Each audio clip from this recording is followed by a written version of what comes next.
वतन पुजारी का वंशज हूँ, जहाँ के चमके लाठी, जहाँ के चमके लाठी। बिस्मिल राजगुरु सुखदेव की मह मह मह के माटी।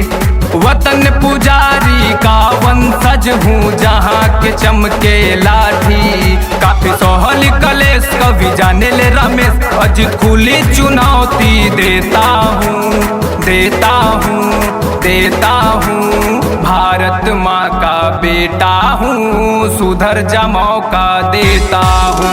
अरे भारत माँ